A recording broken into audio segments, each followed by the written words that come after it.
বোন, আমার ক্যান্সার ধরা পড়েছে। আমি আর বেশি দিন বাঁচবো না। তুই আমার আকাশটার দেখভালের দায়িত্ব নিবি? না হয় ছেলেটা একদম এলোমেলো হয়ে যাবে রে। আমি মারা যাবার পর তুই ওকে বিয়ে করে নিবি বোন। আমাদের দুজনের চেহারাই তো এক। সে কোনোদিন বুঝতে পারবে না। তবে যদি সে কখনো বুঝেও যায়, তাহলে তুই তোর ভালোবাসা দিয়ে তাকে সবটা ভুলিয়ে দিবি। আজ বিয়ে করেছি, 2 মাস পূর্ণ হলো। আমাদের বিয়েটা লাভ ম্যারেজ, কিন্তু এখনো রুহিকে কাছে টেনে নেইনি একবারও। রুহি হচ্ছে আমার বিয়ে করা বউ, আর আমি কে সেটা তো সকলেই জানেন। নতুন করে বলার কিছুই নেই। প্রেম করে বিয়ে করেছি তো কি হয়েছে? ওকে একটু সময় দেওয়া দরকার নিজেকে গুছিয়ে নেওয়ার জন্য। তাই ওকে এতদিন কাছে টানিনি। না, আজ ওকে কাছে টানবো।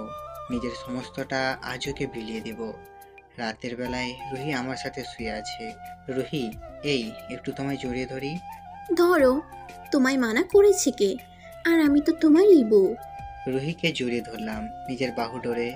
তারপর রুহিকে আদর করতে শুরু করলাম। রুহিও আমার আচরণে সাড়া দিচ্ছে।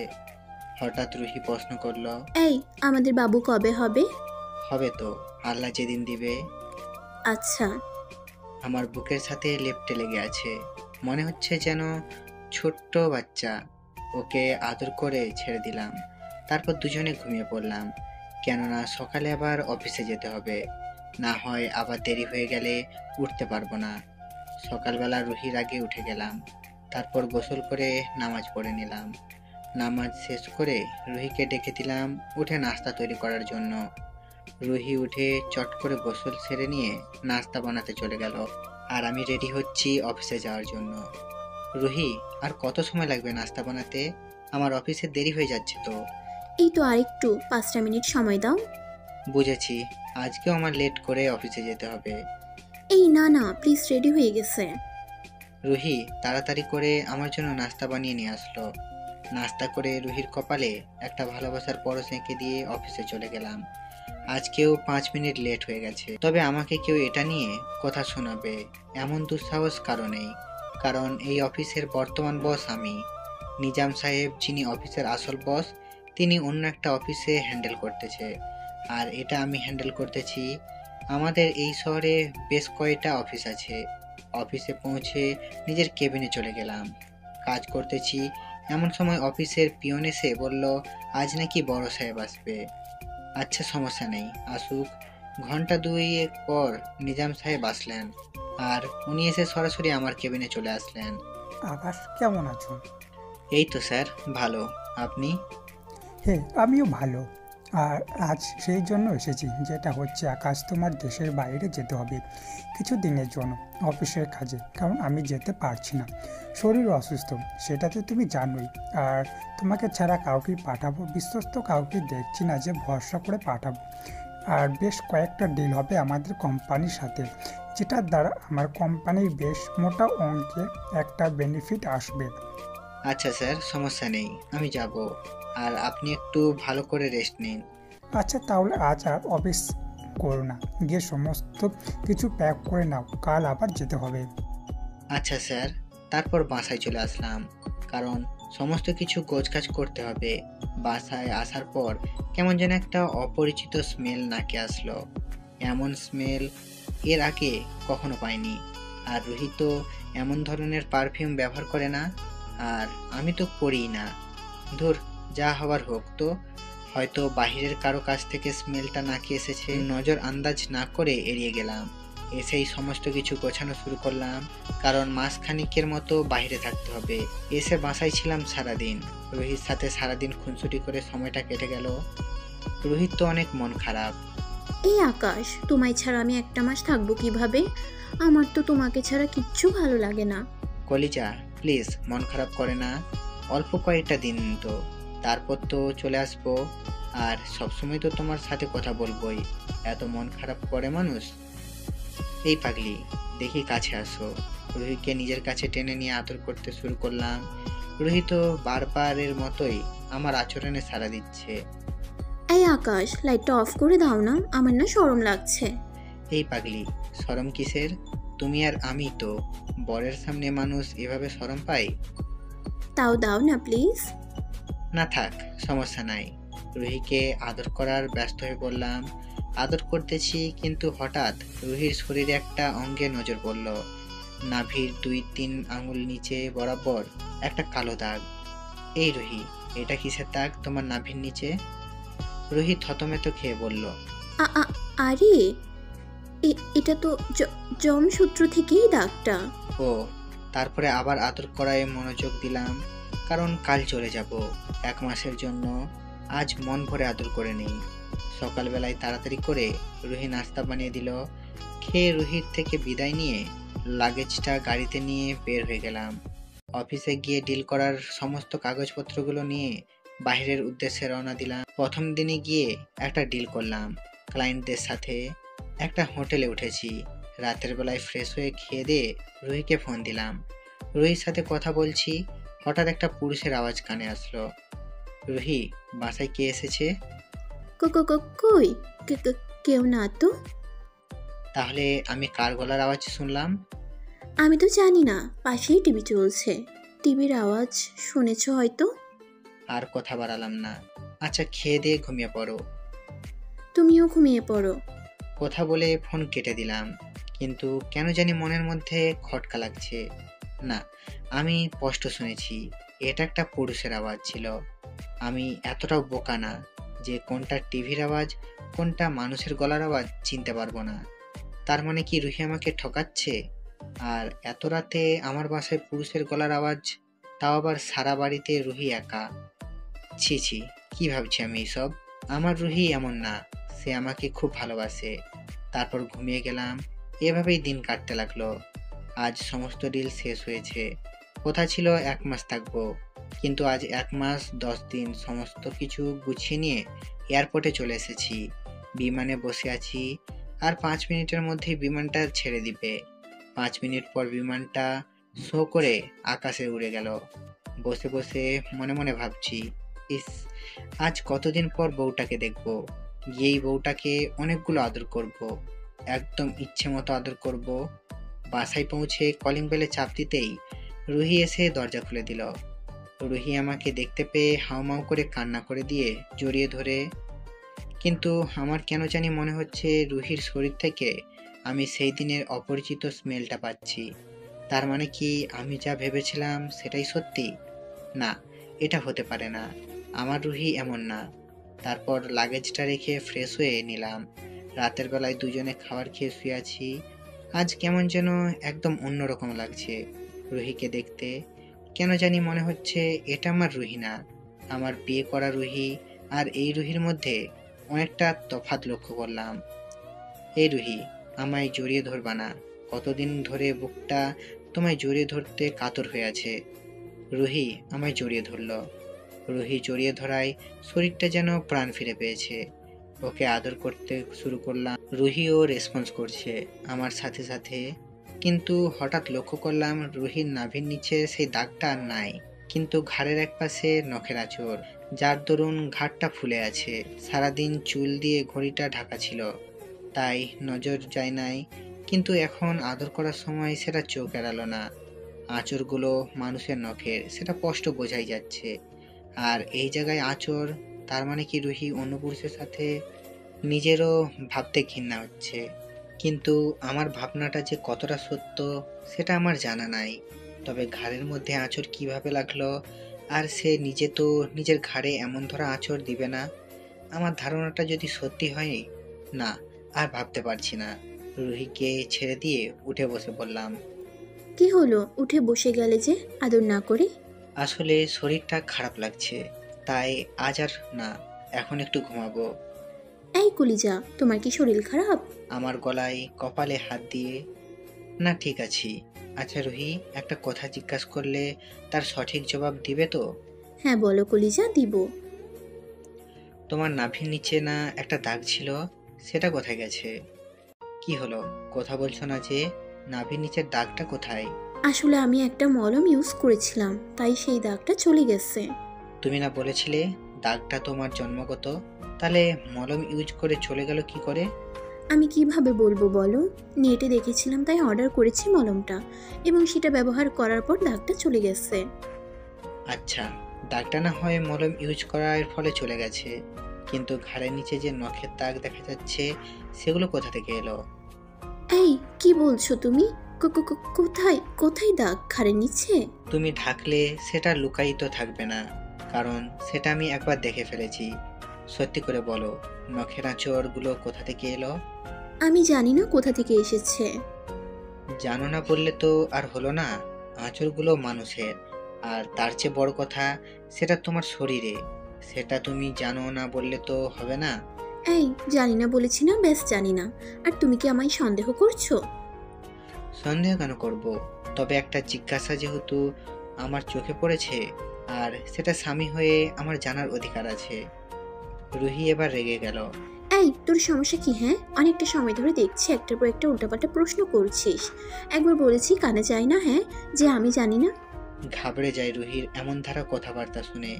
বিয়ে হয়েছে অবধি বা রিলেশন সময়েও কখনো রুহি আমার সাথে তুই তোকারি করেনি, কিন্তু আজ এমন কি হলো যে এমন ধারা আচরণ করেছে?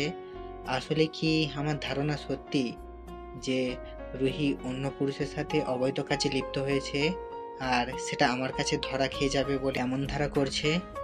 না, এর শিকড় আমি টেনে হিঁচড়ে বের করব।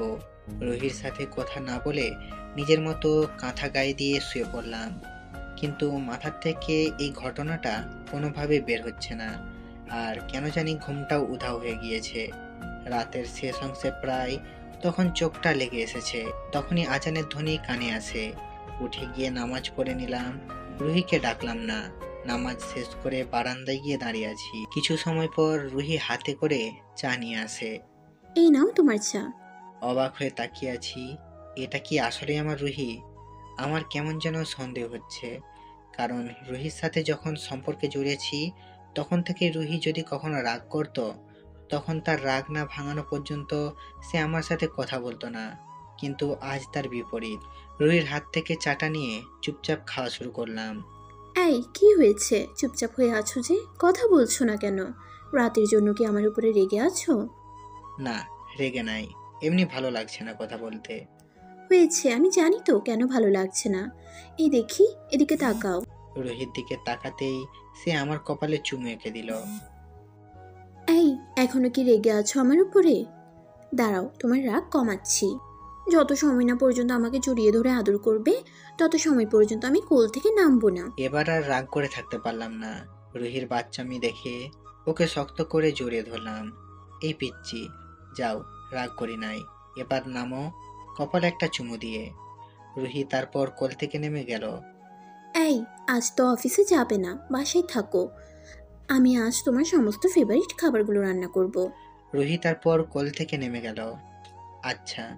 রুহি রান্নাঘরের দিকে চলে গেল, আর আমি বারান্দায় বসে আছি। একটু পর রান্নাঘরের দিকে গেলাম, গিয়ে দেখি রুহি রান্না করছে। দেখতে আসলেই বউ বউ লাগছে, কারণ একটা মেয়ের যে বিয়ে হয়েছে তার রান্না বাড়ার ধাঁচ দেখলে বোঝা যায়। লোভ সামলাতে পারলাম না, পিছন থেকে গিয়ে রুহিকে জড়িয়ে ধরলাম। রুহি চেঁচিয়ে উঠল। এই হচ্ছেটা কি হ্যাঁ? কি হচ্ছে? তা তো দেখতেই পাচ্ছ যে বউকে আদর করছি। সারাদিন আদর করার পরেও মন ভরে না যে এখন রান্না করতে এসেছি, এখনো শান্তি দিবে না? এই, এভাবে বলছো কেন? আগে তো রান্না করার সময় তোমাকে পেছন থেকে জড়িয়ে না ধরলে চেঁচামেচি করতে যে রান্না করবে না, কিন্তু এখন কেন মানা করছো? দেখো, এইসব একদম ভালো লাগছে না এখন, ছাড়ো আমায়। আর মানুষ সবসময় একরকম থাকে না, সময়ের সাথে সাথে মানুষ এবং তার অভ্যাস পরিবর্তন হয়। রুহিকে ছেড়ে দিয়ে মন খারাপ করে এসে রুমে বসে আছি, আর ভাবতে থাকি যে রুহির বাচ্চামো দেখে সে রুহিকে ভালোবেসে, কিন্তু তার মধ্যে আজ কোনো বাচ্চা মেয়ের ছিটেফোঁটাও নাই, বরং কাজকর্মে নতুন একটা রূপ প্রেজেন্ট করেছে আমার সামনে, যে এটা আমার রুহিই না। সারাদিন এভাবেই ঘরে বসে কেটে গেল। রুহির সাথে তেমন একটা কথা বললাম না, রুহিও আমার সাথে তেমন একটা কথা বলতো না। পরের দিন সকালবেলা উঠে নামাজ পড়ে রেডি হয়ে নিলাম। রুহিকে 2বার ডাক দিয়েছি, কিন্তু সে ঘুম থেকে ওঠেনি, তাই ওকে ঘুম রেখে নাস্তা না করেই অফিসে চলে গেলাম। অফিসে পৌঁছে পিয়নকে নাস্তা আনার জন্য বললাম। নাস্তা করে কাজে মন দিচ্ছি, কিন্তু কোনোভাবেই মন বসছে না। আর আমি অফিসে এসেছি প্রায় 3 ঘন্টা হয়ে গিয়েছে। রুহি এতক্ষণে ঘুম থেকে উঠে পড়ার কথা, আর আমি যে ওকে না ডেকে চলে এসেছি, সে আমায় একবারও ফোন করেনি এখন পর্যন্ত। এতটা পরিবর্তন কি করে ঘটলো রুহির? যে রুহি আমি বলতেই পাগল আর আমার দেখভাল করার কথা তো কখনোই ভুলতো না, আর আজ যে রুহি আমি নাস্তা না করে চলে এসেছি একটাবারও খবর পর্যন্ত নিল না। হাজারো চিন্তা ভাবনা মাথায় ঘুরছে। এমন সময় নিজাম সাহেব ভাবনার অবসান ঘটিয়ে কেবিনে প্রবেশ করলো। আকাশ, তুমি তো একদম কামাল করে দিয়েছো। তোমার কাছে আমি মুগ্ধ। আর আমার বিশ্বাস ছিল তুমি ডিলগুলো করলে আমাদের কোম্পানি কখনো বিপদে মুখে পড়বে না, বরং ভালো একটা প্রফিট আসবে আমাদের কোম্পানির। কংগ্রেস আকাশ, আমাদের কোম্পানির জন্য এত বড় একটা ভূমিকা পালন করেছো। তোমার ঋণ আমি কখনো শোধ করতে পারবো না। স্যার, কি বলছেন? এটা তো আমার কর্তব্য। আমি আমার অফিসের জন্য করব না তো কার জন্য করব? নিজাম সাহেব তো পুরো খুশিতে আত্মহারা, কারণ কোম্পানির বেশি ভালো একটা প্রফিট হয়েছে। বেশ কিছুক্ষণ কথা বলে উনি চলে গেলেন। আমিও কাজে মন দিলাম। বিকেলবেলা অফিস শেষ করে একটু আগেই বেরিয়ে এলাম। বাসার সামনে চলে এসেছি প্রায়। এমন সময় হঠাৎ একটা ব্ল্যাক কালারের কার দেখতে পেলাম বাসার সামনে পার্ক করা। আমি আমার গাড়িটা পার্ক করে কারটার দিকে এগিয়ে যাব, ঠিক সেই মুহূর্তে গাড়িটা ছেড়ে দিয়ে চলে গেল। আরে, কে এসেছিল আমার বাসায় এই অসময়ে?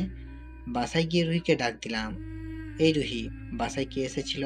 রুহি আমাকে দেখে ঘাবড়ে গেছে। ভূত দেখার মতো করে চমকে উঠলো আমাকে দেখে। তো তুমি কখন এলে? এই তো মাত্র। আর কে এসেছিল বাসায়? কই, কেউ না তো। কে আসবে? হঠাৎ সেই স্মেলটা আবার নাকে আসলো। আজ আমি আমার সমস্ত কথার উত্তর পেয়ে গেছি। রুহি আমাকে ধোকা দিচ্ছে। রুহিকে কিছু না বলে ওয়াশরুমে চলে গেলাম ফ্রেশ হতে। আল্লাহ, কিছু দেখে ফেললো না তো? বিশ্বাস করো আকাশ, আমি তোমায় ধোকা দিচ্ছি না। আমার চোখ দিয়ে ঝরঝর করে পানি ঝরে পড়ছে। কেন এমন ছলনা করলে রুহি? তুমি আমার সাথে ভালোই তো বেসেছিলাম, তাও অন্য পুরুষের সাথে। ছি! কান্নাকাটি করে নিজেকে গুছিয়ে নিয়ে ওয়াশরুম থেকে বের হয়ে এলাম আমি। না, রুহিকে কিছু বুঝতে দেয়া যাবে না। আমি ফ্রেশ হয়ে বের হতেই দেখি রুহি চায়ের কাপ হাতে নিয়ে দাঁড়িয়ে আছে। এই নাও তোমার চা। আমি খাবো না, তুমি খেয়ে নাও। সে কি, তোমার জন্য চা করে আনলাম, তুমি না খেয়ে আমাকে খেতে বলছো? রুহি, আমার খেতে ভালো লাগছে না, বললাম না? এত কথা বাড়াবাড়ি করছো কেন? রুহি চাটা নিয়ে চুপচাপ চলে গেল। মনে মনে ভাবলাম, না, তোমায় মুক্ত করে দেব। ভালোবাসার প্রতিদান তুমি এভাবে দিলে তো সমস্যা নেই। আমি একটা প্ল্যান করি, রুহিকে হাতে নাতে ধরার। সারাদিন কোনো খাওয়া দাওয়া নাই। পরের দিন সকালবেলা উঠে অফিসে চলে যাই। রুহি নাস্তা খাওয়ার জন্য অনেক জোরাজোরি করে, কিন্তু আমি না খেয়েই অফিসে চলে যাই। আমি অফিসে যাওয়ার পর রুহি অনেকগুলো ফোন দেয়, কিন্তু আমি ফোন রিসিভ করি না। কি হয়েছে মানুষটার? মানুষটা কাল থেকে এমন অদ্ভুত আচরণ কেন করছে? রুহির যেন মাথায় কাজ করছে না। অফিসে বসে কাজ করছি, হঠাৎ একটা ফোন আসে। ফোনটা রিসিভ করতেই অপর পাশ থেকে, স্যার, গাড়িটা এসেছে। আর গাড়ি থেকে একটা লোক নেমে আপনার বাসার দিকে গেছে। ওকে ঠিক আছে, আমি এখনই আসছি। তাড়াতাড়ি করে অফিস থেকে বের হয়ে নিজের গাড়িটা স্টার্ট দিয়ে বাসার দিকে রওনা দেই। বাসায় পৌঁছে দেখি কালকের সেই গাড়িটা আজও বাসার সামনে রাখা। আমি কলিং বেল বাজাবো এমন সময় দেখি দরজাটা খোলা, তাই কলিং বেল না বাজিয়ে সরাসরি ঘরের মধ্যে প্রবেশ করে ঘরে ঢুকে যা দেখি, তাতে তো আমার হুঁশ উড়ে যায়। দুজনেই একসাথে সোফায় বসে আছে, একে অন্যের হাতের উপর হাত রেখে। রুহি আমাকে দেখতে পেয়ে তো ভূত দেখার মতো করে চমকে ওঠে, আর সাথে সাথে ছেলেটার হাত ছেড়ে দেয়। আমার তো রাগে সারা শরীর ফেটে যাচ্ছে। আমি কি করব কিছু ভেবে পাচ্ছি না। রুহি চুপ করে মাটির দিকে চেয়ে আছে। ছেলেটাও কি করবে দ্বিধাদ্বন্দ্বে পড়ে যায়। ছেলেটাও চুপচাপ দাঁড়িয়ে আছে। আমি রুহির কাছে গিয়ে রুহির গালে কষে একটা থাপ্পড় লাগিয়ে দিই। রুহির থাপ্পড়ের টাল সামলাতে না পেরে মাটিতে পড়ে যায়। আমি রুহিকে মাটি থেকে তুলে আরো কয়েকটা মারতে যাব, ঠিক সেই সময় ছেলেটা আমার হাত ধরে ফেলে। এই, আপনি রুহিকে মারছেন কেন? আমার তো এবার মনে হচ্ছে শরীরে কেউ কেরোসিন ঢেলে দিয়ে আগুন ধরিয়ে দিয়েছে। এই ছেলে, হাত ছাড় বলছি। প্লিজ আপনি একবার আমার কথাটা শুনেন। এই কুত্তার বাচ্চা, তোকে হাত ছাড়তে বলছি না? বলেই ছেলেটার তলপেটে বরাবর শরীরের সমস্ত শক্তি দিয়ে লাথি মারি। জানোয়ারের বাচ্চা, কত বড় সাহস, তুই আমার হাত ধরিস! আমি দৌড়ে নিজের রুমে চলে যাই। আর রুমের মধ্যে হুইল চেয়ারের একটা রোলার ছিল, সেটা নিয়ে এসে ছেলেটাকে এলোপাথারি মারতে শুরু করে। ছেলেটা মার খাওয়ার ফলে নাক মুখ দিয়ে ব্লাড বের হতে শুরু করে। আমি তাও ছাড়ছি না, ছেলেটাকে ইচ্ছামতো মারতেছি। রুহি তখন দৌড়ে এসে আমার পায়ে পড়ে যায়। প্লিজ আকাশ, তুমি রোহানকে মেরো না। দরকার হয় ওর বদলে আমাকে মেরে ফেলো। প্লিজ, তাও ওকে মেরো না। ও মরে যাবে। ওর কোনো দোষ নাই। ছেলেটা আমাকে পাগলের মতো ভালোবাসে। আমি ধাক্কা দিয়ে রুহিকে ফ্লোরে ফেলে দেই। তোকে কতটা ভালোবাসি তা আজ দেখে ছাড়বো। কেন, আমিও তো তোকে ভালোবাসতাম, তাও কেন তুই আমার সাথে প্রতারণা করলি? আমি আবার মারতে শুরু করি। রোহান আর সহ্য করতে না পেরে জ্ঞান হারিয়ে ফেলে। আমি লক্ষ্য করি রোহান আর রেসপন্স করছে না, তাই ওকে নিয়ে ঘরের বাইরে ফেলে রেখে চলে আসি। আর যে খবর দিয়েছে তাকে বলে দেই ওকে নিয়ে কোনো এক হাসপাতালে ফেলে রেখে চলে আসতে। তারপর ঘরে এসে রুহিকে চুলের মুঠি ধরে ফ্লোর থেকে উঠিয়ে নিজের বেডরুমে নিয়ে যায় আর বিছানায় ছুঁড়ে মারি। তোর একজন দিয়ে হয় না, হাজারটা পুরুষ লাগে, দাঁড়া, তোর পুরুষ আসক্তি আজ আমি বের করছি। রুহিকে হায়নার মতো ছিঁড়ে ছিঁড়ে খাই আর রুহির গলায় সজোরে চেপে ধরে। রুহির যেন শ্বাস নিতে কষ্ট হচ্ছে। রুহি মিনতি সুরে ছেড়ে দাও বলছে, কিন্তু আমার তো কোনোভাবেই রাগ কমছে না। আমি তো আজকে হায়না হয়ে গেছি। আমি আমার কাজ করেই যাচ্ছি। তারপর রুহিকে বিছানায় ফেলে উঠে পড়ে বিছানার পাশে রাখা শার্টটা গায়ে দিতে দিতে বললাম, ভেবেছিলাম তোকে ডিভোর্স দিয়ে দিব, কিন্তু না, তুই যে আমার সাথে প্রতারণা করলি, আমার ভালোবাসা নিয়ে খেলা করলি, তোকে ডিভোর্স দিলে যে সেই প্রতারণার শোধ তুলতে পারবো না। তোকে ডিভোর্স দিব না, কিন্তু তোর শরীর আজ থেকে রোজ এমনভাবে ছিঁড়ে ছিঁড়ে আত্মসাৎ করব। তারপর রুমের দরজা আটকে রুম থেকে বেরিয়ে পড়ি। আমি রুম থেকে বের হয়ে খবরকে ফোন করি। রোহানকে কোথায় ভর্তি করিয়েছে জিজ্ঞাসা করলাম। খবরই ঠিকানা দেয়। আমি সেখানে চলে যাই গাড়ি নিয়ে। অন্যদিকে রুহি খাটে শুয়ে শুয়ে অঝরে কান্না করছে, আর ওঠার শক্তি নাই, কারণ আমি একটু আগে নিজের শরীরের সমস্ত শক্তি ওর উপর প্রয়োগ করে গেছি। বিশ্বাস করো আকাশ, আমি তোমায় ধোকা দেইনি। সবসময় তোমাকেই স্বামী হিসেবে মেনে এসেছি। কিন্তু আজ তুমি ভুল বুঝলে। রোহানকে তুমি এতটা না মারলেও পারতে। তুমি যেমন আমায় ভালোবাসো, রোহানও ঠিক আমায় তেমন ভালোবাসে। ভালোবাসা তো অপরাধ না। কিন্তু হ্যাঁ, রোহান আমায় ভালোবেসেছে, তাই সে দোষী। কিন্তু হ্যাঁ, এই সমস্ত কিছুর জন্য দায়ী যে আমি। আমি হাসপাতালে যাওয়ার পর বলি, ডাক্তার, ওকে যেভাবে পারেন সুস্থ করে তুলেন। ওকে আবার আমি মারবো। ওর মৃত্যু আমার হাতেই লেখা আছে। আমি হাসপাতাল থেকে অফিসে চলে যাই। অফিসের কেবিনে বসে আছি, কিন্তু কাজে মন বসছে না। এত কিছুর পরেও কি কাজে মন বসানো সম্ভব? তাও কোনো রকমে অফিস টাইম শেষ করে বাসায় যাই। রুহি এখনও রুমে বন্দি। বাসায় গিয়ে বেডরুম খুলতেই দেখি রুহি বেহুশ হয়ে পড়ে আছে। আমি ওয়াশরুম থেকে এক বালতি পানি এনে রুহির গায়ের ওপর ঢেলে দেই। রুহির প্রতি আর কেন জানি আর মায়া দয়া কাজ করছে না। রুহির একটু পরে জ্ঞান ফিরে আসে। সে দেখতে পায় চেয়ারের উপরে বসে ওর দিকে বড় বড় চোখ করে তাকিয়ে আছি আমি। এই যা, আমার জন্য খাওয়া নিয়ে আয়।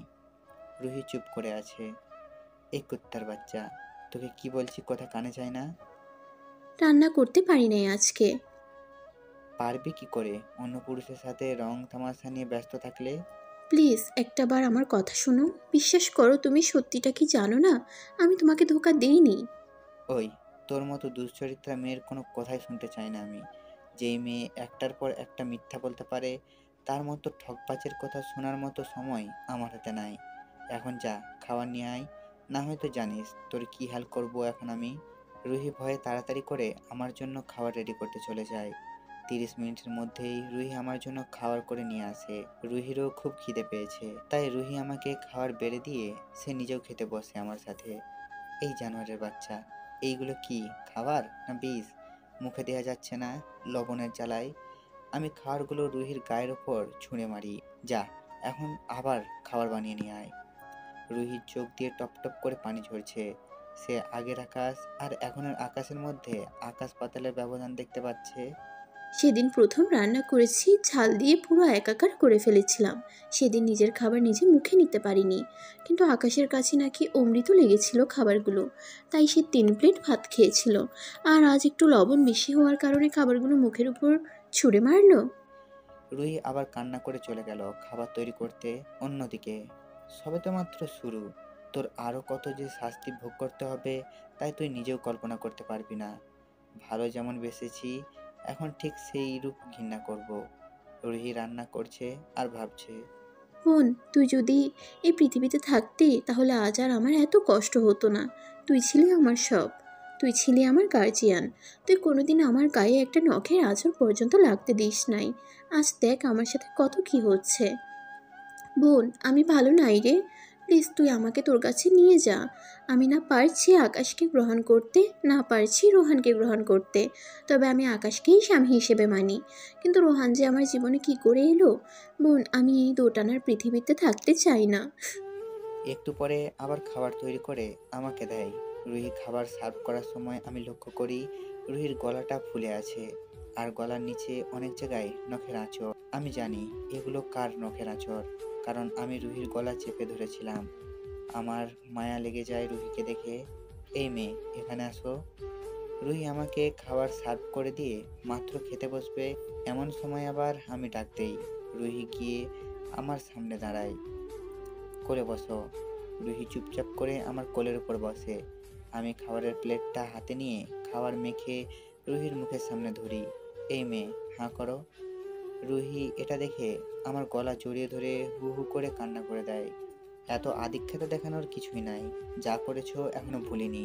তোমার চেহারা দেখে মায়া লাগলো, ভালো যে বাসি। না হয় তোমার মতো মেয়েকে খাইয়ে দেওয়ার কোনো প্রশ্নই আসে না। রুহি চুপচাপ মাথা নিচু করে আছে। আমি রুহিকে খাইয়ে দিচ্ছি, আর রুহি সমস্ত খাবারটা শেষ করে। আমি রুহিকে খাইয়ে দিয়ে নিজে খেতে যাব, এমন সময় রুহি। এই দাও, আমি তোমায় খাইয়ে দিই। না, তার কোনো প্রয়োজন নেই। তোমার মতো কলঙ্কিনীর হাতে আমি খাবার খাবো তা ভাবলে কি করে? আকাশ, আমি জানি তুমি আমার উপরে রেগে আছো, আর আমি কলঙ্কিনী সেটাও আমি জানি। কিন্তু বিশ্বাস করো, সত্যি আমি তোমায় ভালোবাসি। কিন্তু রোহানকে আমি বিয়ের আগে ভালোবাসতাম। কিন্তু বিয়ের পর আমার সমস্তটা জুড়ে শুধু তুমি রয়েছো। আমার মেজাজটা আবার খারাপ হয়ে গেল। এই কলঙ্কিনী, তুই আমার চোখের সামনে থেকে দূর হ। এমন সময় আমার মোবাইলে একটা ফোন আসে। ফোনটা হাসপাতাল থেকে আসে। যে রোহানের হাতে আর বেশি সময় নাই। সে মৃত্যুর আগে একবার আমার সাথে কথা বলতে চায়। না, এটা হতে পারে না। ওকে আমি আমার হাতে মারবো। আমি খাবারগুলো সেভাবেই রেখে উঠে চলে যাই। তারপর গাড়িটা নিয়ে হাসপাতালের উদ্দেশ্যে বের হই। হাসপাতালে পৌঁছানোর পর রোহানের কেবিনে যাই। গিয়ে দেখি রোহান মৃত্যুর সাথে পাঞ্জা লড়ছে। চরম পরিমাণে রাগ হচ্ছে রোহানকে দেখে। ইচ্ছে করছে ও মরার আগে নিজেই গলা টিপে মেরে ফেলি, কিন্তু না, তা করলাম না। হাসপাতালে হাঙ্গামা করা যাবে না। রোহানের মুখে মাস্ক লাগানো। রোহান হাতের ইশারায় আমায় ডাক দিল। আমি ওর কাছে গেলাম। বল, কি বলবি? রোহান আস্তে আস্তে নিজে নিজে মাস্কটা খোলে আর বলে, আকাশ ভাই, আপনাকে কিছু সত্য জানতে হবে যেটা আপনি জানেন না।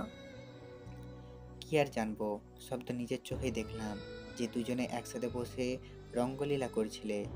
আকাশ ভাই, আপনি যেটা দেখেছেন সেটা সত্য, তো তার পিছনে কিছু কাহিনী আছে। আর ভাই, এই দুনিয়ায় অল্প কিছু সময়ের অতীতে আমি। এই সময়ে কেউ মিথ্যা বলে না, আর আমিও বলবো না। আপনি যাকে ভালোবেসে বিয়ে করেছেন সে আপনার রুহি না, সে আমার তাহিয়া। আর তাহিয়ার সাথে আমার সম্পর্ক ছিল 1 বছরে, কিন্তু সে হুট করে আপনাকে বিয়ে করে নেয়। এই, তুই কি বলছিস উল্টাপাল্টা? আর আমার রুহিনা মানে? তোর মাথা ঠিক আছে তো? হ্যাঁ ভাই, বললাম তো, আমি আর কিছু সময়ের মেহমান এই দুনিয়ার। যা বলছি সব সত্যি বলছি। রুহি আপনাকে বিয়ে করে নাই, কিন্তু কেন নেই সেটা পরে জানতে পারি। আমি রুহিকে অনেকবার বলি আমার সাথে পালিয়ে যেতে, কিন্তু সে রাজি নয়।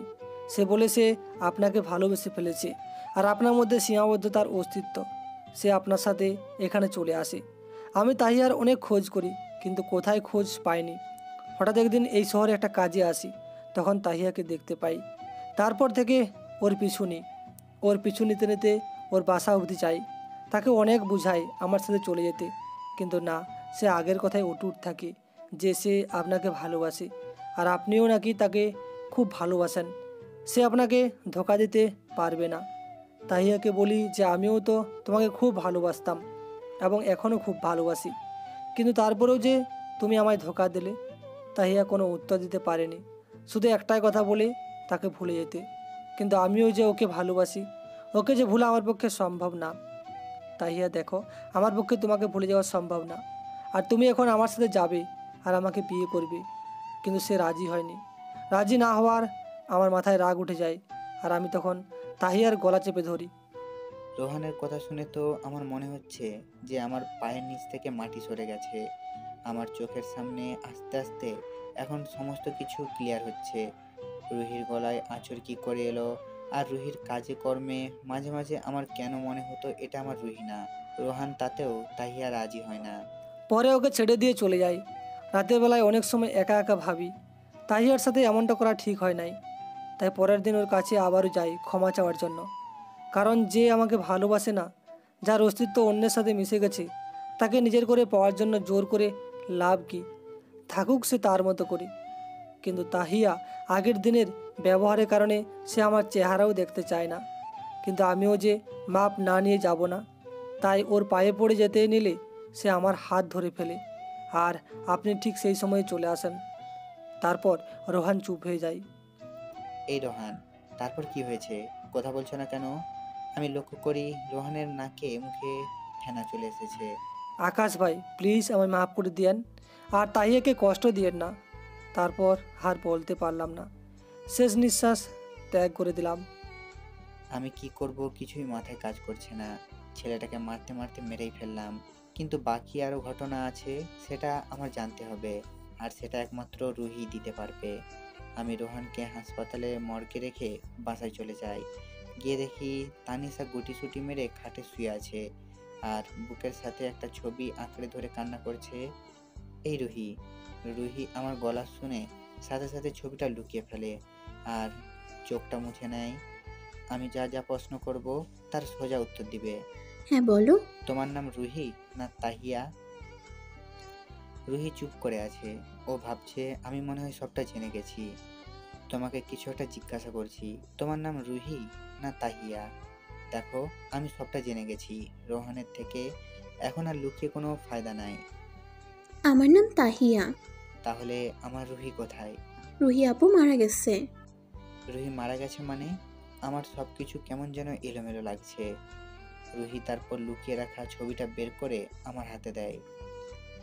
এই যে তোমার রুহি, আর আমি তার যমজ বোন তাহিয়া। আমার তো মনে হচ্ছে আমার কলিজাটা কেউ চাকু দিয়ে দুই টুকরো করে ফেলেছে। রুহি আর তাহিয়া দেখতে একদম ঠিক একই রকম। কেউ দেখলে বলতে পারবে না কোনটা রুহি আর কোনটা তাহিয়া। আমি রুহির ছবিটার দিকে এক নজর তাকিয়ে থাকি। আমার রুহি মারা গেল কি করে? আর আমার বিয়ে তো রুহির সাথে ঠিক হয়েছিল, কিন্তু তোমার সাথে হলো কি করে? তোমার আর আপুর সম্পর্ক বেশ ভালোই চলছিল, তোমাদের বিয়েও ঠিক হয়। কিন্তু তারপরেই আপু জানতে পারে আপুর ক্যান্সার হয়েছে। সে আর বেশি দিন বাঁচবে না, অল্প কয়েকটা দিনের অতিথি মাত্র এই দুনিয়ায়। আর আপু আমায় ছোটকাল থেকে কোলেপিঠে করে মানুষ করেছে। মা মারা যাওয়ার পর তো বাবা আরেকটা বিয়ে করে নেয়, আর আমাদের দেখভাল করতো না, আলাদা থাকতো। আপুই কষ্ট করে টিউশনি করে আমায় মানুষ করেছে।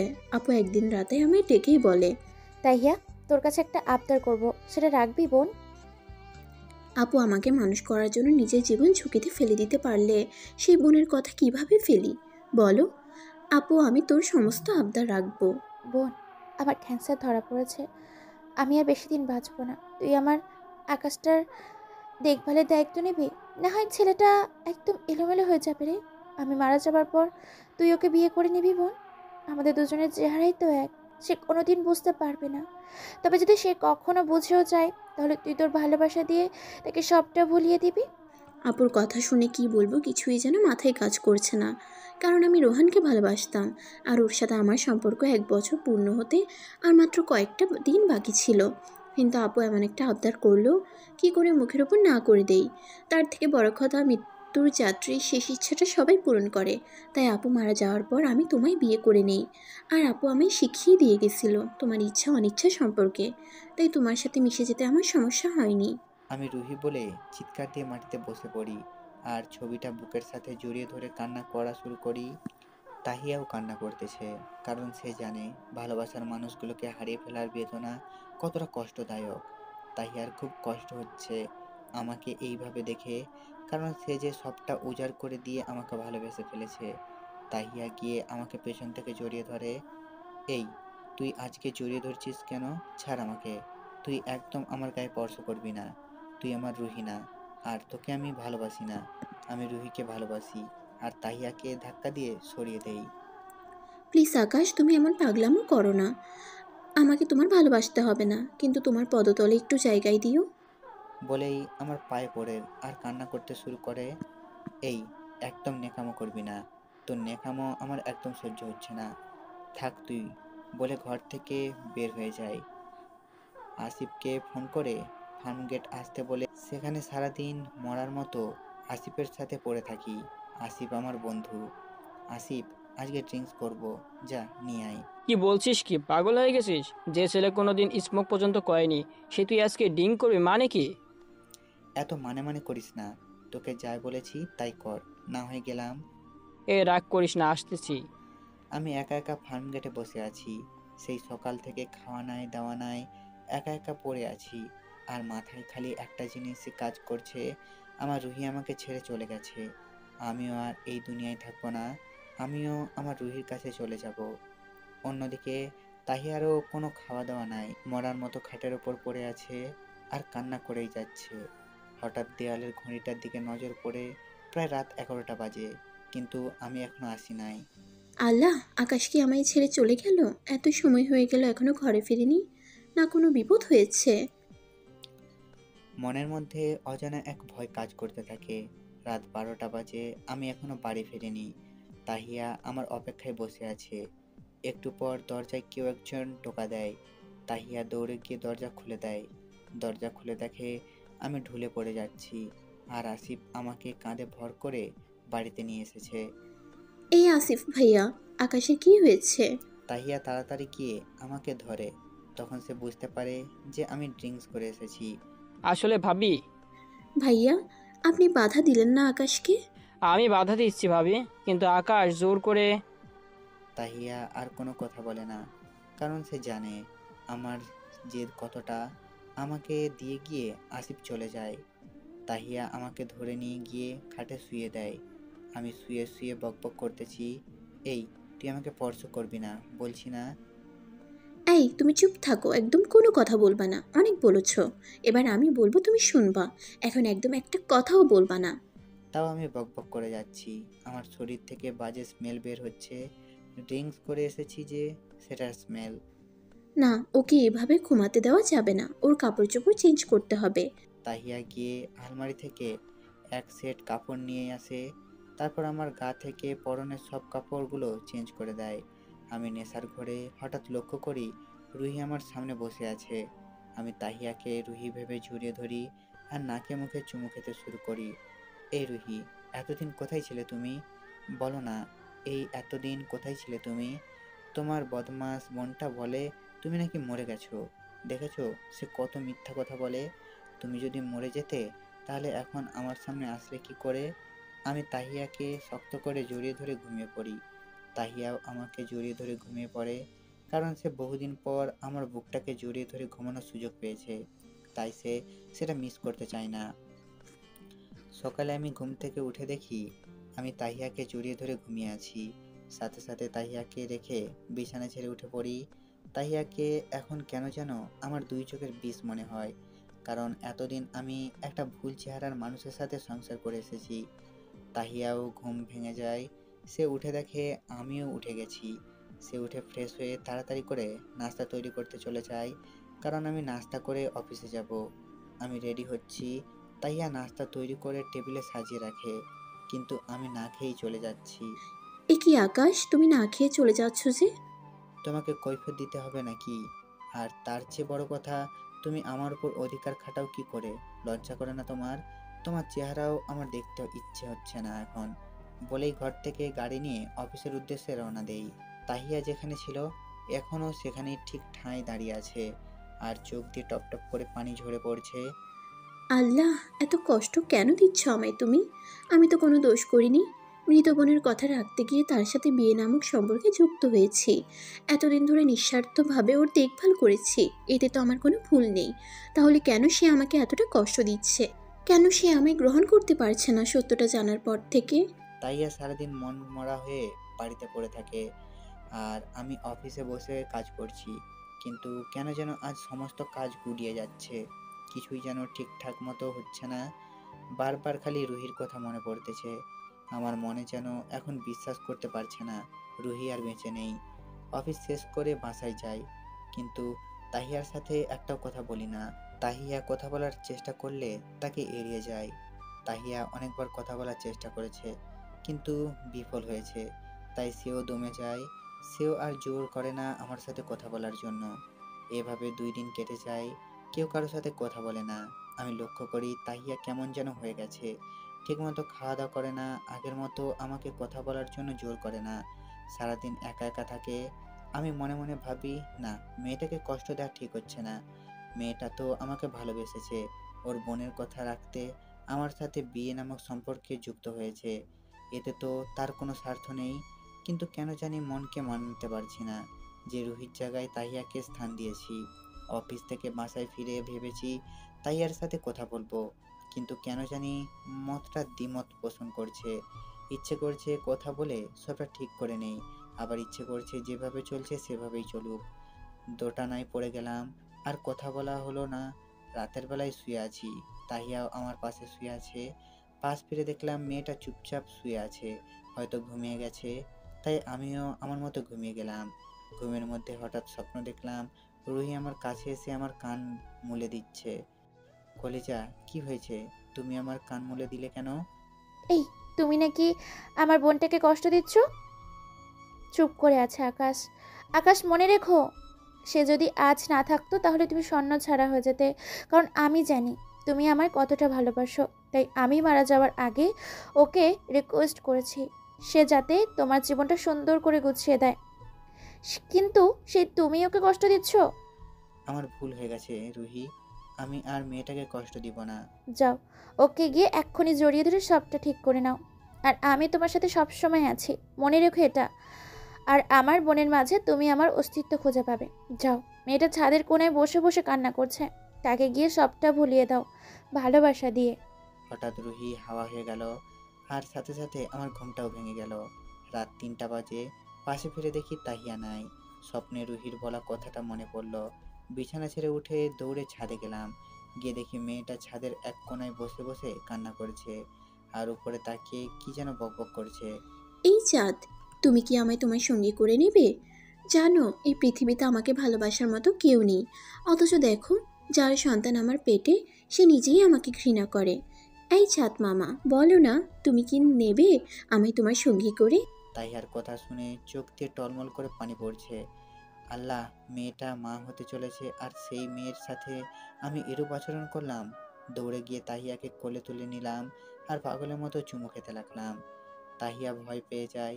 পরে লক্ষ্য করে আমি, তাহিয়া চুপ করে আছে আর কান্না করছে। এই পাগলি, আমায় ক্ষমা করে দাও। আজকের পর আর কখনো তোমায় কষ্ট দিব না। এই পাগল, কি বলছো তুমি? হ্যাঁ, স্বামীর পায়ের নিচে স্ত্রীর ভেস্ট, আর সেই স্বামীকে নিয়ে স্ত্রীর কাছে ক্ষমা চাচ্ছে? তাও তাহিয়া, তোমার যে কষ্ট দিয়েছি তার জন্য ক্ষমাটা প্রযোজ্য। প্লিজ আকাশ, এভাবে বলো না। আর আমি তোমার উপরে রাগ করি নেই, আমি নিজের উপরে রাগ করেছিলাম, কারণ তোমার কাছ থেকে এতদিন বিষয়টা লুকিয়ে রেখেছি। এই, যা হয়েছে হয়েছে, চলো না আমরা দুজনে সমস্ত কিছু ভুলে গিয়ে আবার নতুন করে শুরু করি। তাহিয়া এবার আমার কোলে বসে হাত দিয়ে আমার গলা জড়িয়ে ধরে আর বলে, এই, নতুন করে কি শুরু করবা? আমায় তো পুরান বানিয়ে দিচ্ছ।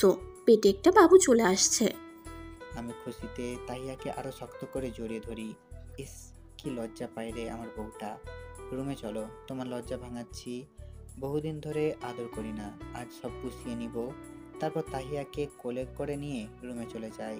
এই পাঠক ভাইয়ারা, আর কি বুঝতেই তো পারছেন এখন কি হবে। শরম লজ্জা বিক্রি করে কি কটকটিওয়ালার কাছ থেকে কটকটি খাইছেন নাকি? যান ভাগেন, মানুষের ইতিহাস না শুনে নিজে বিয়ে করে ইতিহাস তৈরি করেন। তো বন্ধুরা, গল্পটা কেমন লেগেছে অবশ্যই কমেন্ট করে জানাবেন, এবং আমাদের সুমন স্পাইস অফিসিয়াল চ্যানেলটির সাথে থাকবেন। সব সময় সুস্থ থাকবেন, নিজের খেয়াল রাখবেন, এবং এখন যদি চ্যানেলটিকে সাবস্ক্রাইব করেননি সাবস্ক্রাইব করবেন, পাশে থাকা বেল আইকনে ক্লিক করে দেবেন। আর কেমন হয়েছে গল্পটা অবশ্যই কমেন্ট করে জানাবেন, এবং লাইক তো অবশ্যই দিতে হবে। তো দেখা হচ্ছে পরবর্তী কোনো গল্পতে। ততক্ষণের জন্য ধন্যবাদ আমাদের সাথে এতক্ষণ থাকার জন্য।